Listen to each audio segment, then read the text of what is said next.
រៀមចង់ជួបចរចារៀបរប្រាប់អូនថាស្នេហាបងស្មោះលើស្រីសូមមេត្តាត្រាប្រណី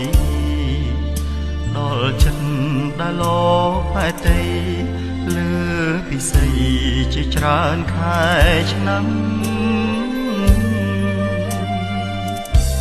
អូនដឹងទេពើហើយយប់ថ្ងៃបងគេងព្រួយខ្លួនមួយយល់តែក្រៀមក្រំ